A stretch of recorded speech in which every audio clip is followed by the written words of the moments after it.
today, okay, today is going to be on my top tips whilst traveling to Paris. I'm going to tell you guys how I managed to do it for my sisters, how I managed to go about the surprise, give you how to do Paris on a budget. Because those of you who know me or don't know me, because of every single video I say, I'm sorry I've been studying, I'm sorry I've been at uni. Yeah, I'm a student, so yes, at the end of the day, yes, I do travel, but one of the big things that I'm really big on is traveling on a budget, which is why I did a radio station with my friend Nathan. I was on his radio station talking about affordable travel. Today we have a very special guest, as you guys may know. Now, this girl, I like to call her international, you know, because the way she travels. I saw my vlog, so you would have seen I travelled to Paris with my sisters in August of 2022. So it was a surprise trip. They never knew about it. Only my mum and dad knew about it, because obviously they're the parents, so they have to know I'm taking the girls away, but they never told them. And they did not know until 2 hours before we started driving to catch the flight. So they had 2 hours to pack their bags. Phones. Now! In 2 hours! Go on then! Which was a very exciting experience. Very stressful because I didn't actually know where they were going. But I just told them it's going to be warm, because when we reached Paris, it was 30 degrees, guys. Yes. One day I think it was like 32 degrees, so yes, it was hot. Paris in August is hot, but we'll get on to that. So when I first started trying to like book the holiday, figure out how I was going to go about it, I decided the first thing I'm going to do is, I know I want to take the girls away in August. I know I want to take them to Paris because they've always wanted to go to Paris.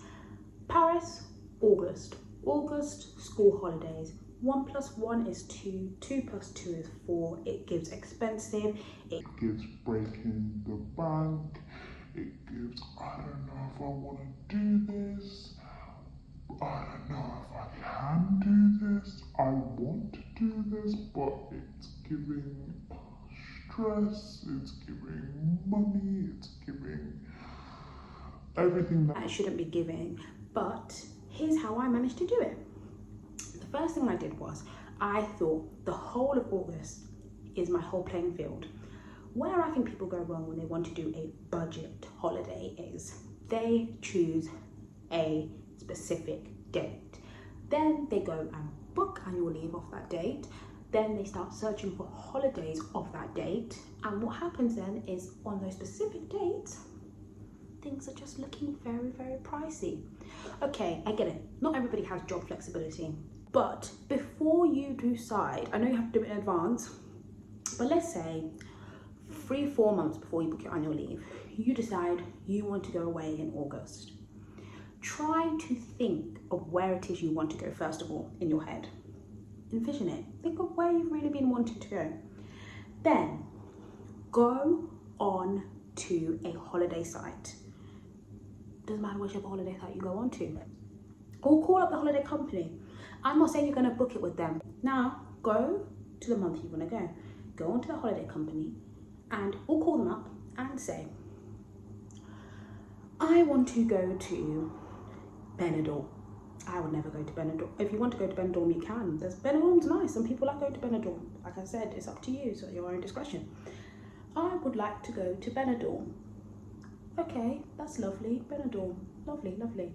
When would you like to go? I'm thinking of traveling in the month of August.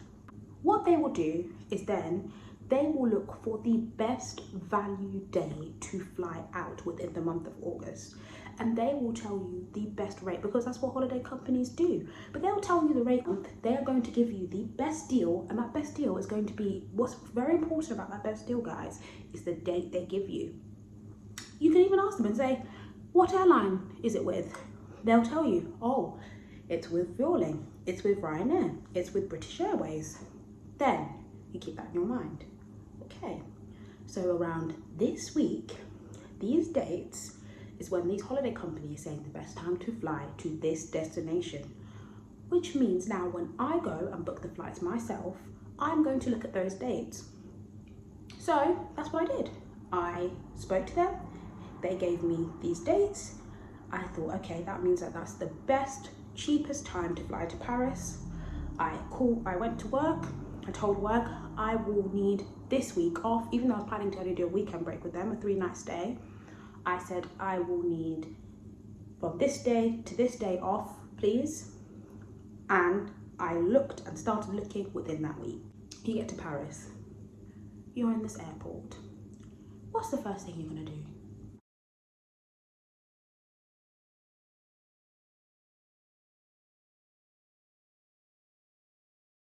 Of course, you're gonna think, I need to get a taxi, and you're gonna get a taxi, so it's gonna pull up, there's gonna be many taxis outside of an airport, and you're just gonna hop into the first taxi you see, and it's gonna take you to your hotel.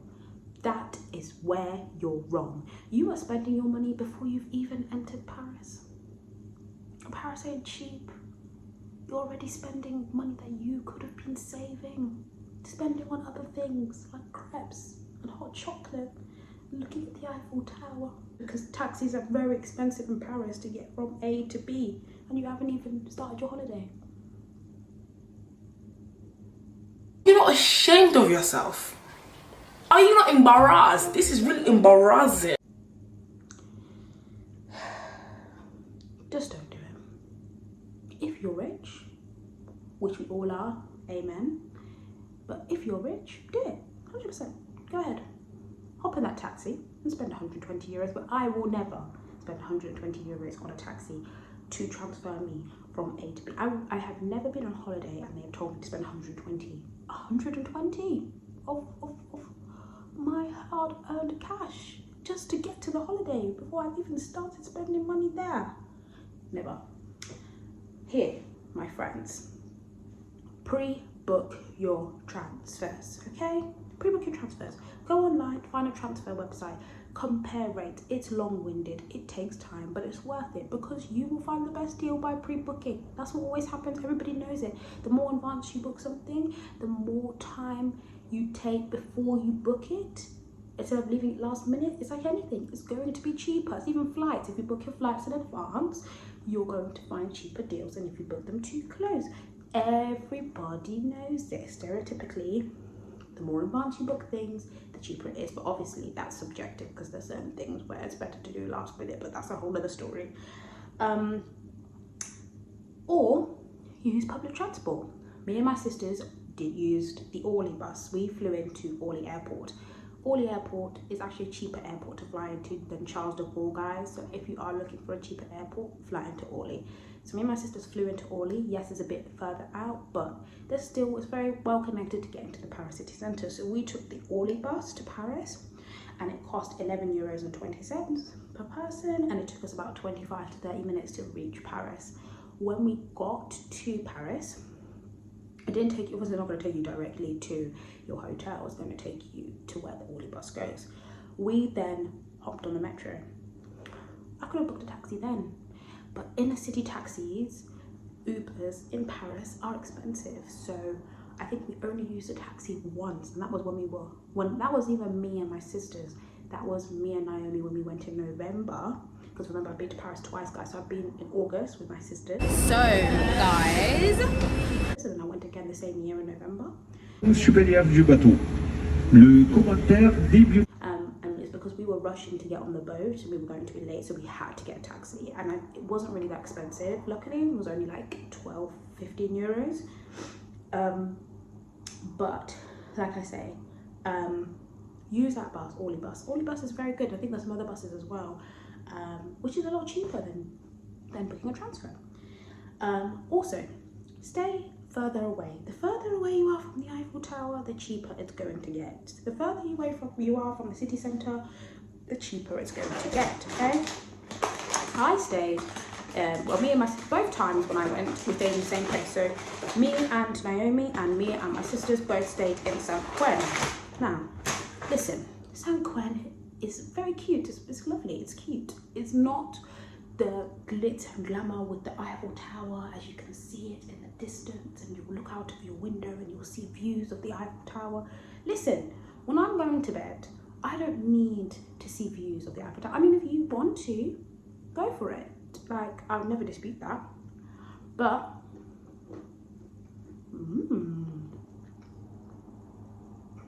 A little longer than a few minutes later. Personally, I would just recommend to, if you're going on a budget, stay a bit outside of the city centre. But I think that's like a very standard top tip to stay a bit outside of the city centre. I've mentioned about using the metros, and when you do use the metros, I'm going to tell you something. I think you saw it in the vlog. Please bring cash with you, because a lot of the metro systems, I don't know about now, but the last time I was there was in November of 2022, and a lot of the metro systems, they don't do contactless. Next is visit the museums, the free ones. There's free museums in Paris. Yes, Paris is expensive, but there are a few free museums in Paris, okay, where you can go and see beautiful artwork, see beautiful museum archives, and not break your bank to do so. Yes. So, are we ready? We're going in, guys. Look what's here. Oh my gosh, guys.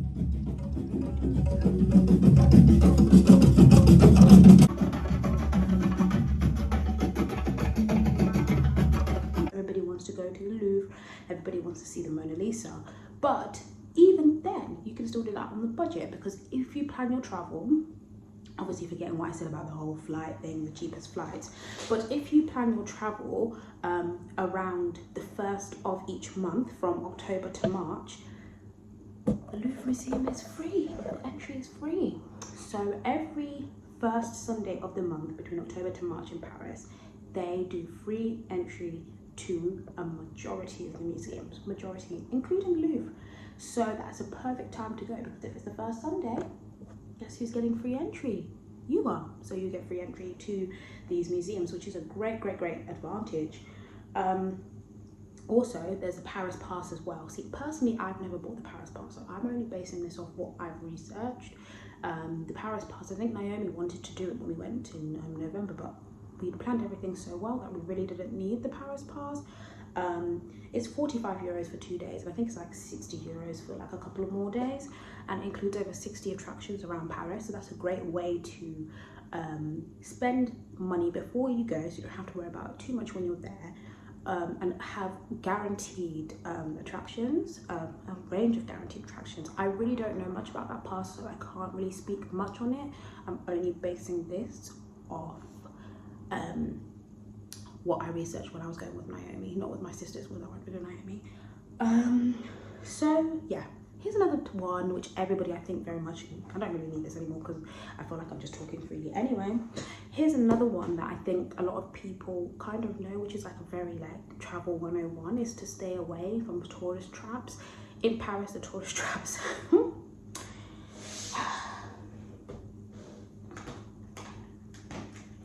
in Paris, guys, the tourist traps are real.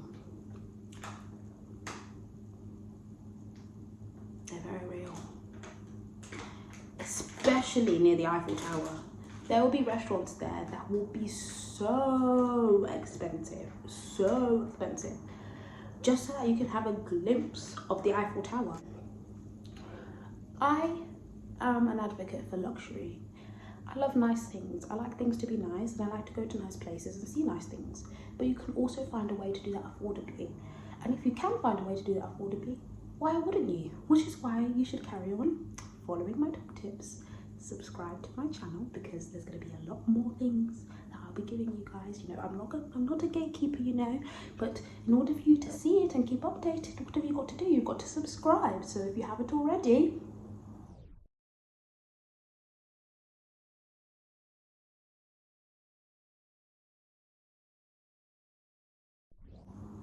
anyhow, sorry, just had to insert that there.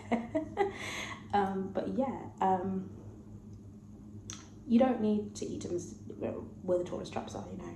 It's nice, you know, you can, I mean, go and get the famous hot chocolate. That's all right, because that's not too expensive, really and truly. And, you know, have your Eiffel Tower views, then, you know, do the TikTok stuff, which is another thing as well. Look at TikTok, because there's a lot of people on TikTok who post 10 cheap things, 100 cheap things to do in Paris, 100 free things to do in Paris. I definitely did that. I am guilty of it. Yes, I go to TikTok. Yes, majority of my itineraries are based off TikTok, and I'm not ashamed of it. Whenever I travel to any place, yes, I go to TikTok. I TikTok search. I TikTok search before I even Google search. Yes, I do. And I'd advise you to do the same, because there's a lot of people who know a lot more than me. Locals that live there or people that travel there often. And they'll be able to tell you top tips about doing Paris cheap. So yes. And I think finally, another thing that I would recommend is to buy snacks. It sounds very stupid, I know, it does. And it makes me sound like a mother, because I know like that's one thing that mums always do. They always have like snack bags for their kids. But I was traveling with my sisters, okay? And yes, my sisters are not small, but they are still younger than me. And buying snacks at the beginning of the day really saved time, money, and just things in general. Because by the time they saw a really lovely, delicious, very tempting looking French pastry being sold outside of the Sacré-Cœur in Montbard, they weren't, even if they wanted it, they weren't hungry for it, because they'd been snacking on all the stuff and the crepes and everything that was already in the bag that we had before. So even if they said to me, oh, that looks so lovely, would they really have the stomach to eat it? No. And I applied those tops and tips and tricks again, and I'm hopefully going to do a video with Naomi soon, hopefully before she gets married. She's getting married, I know, and I'm a bridesmaid, but hopefully before she gets married, but if not after the wedding, just on how we went about Paris.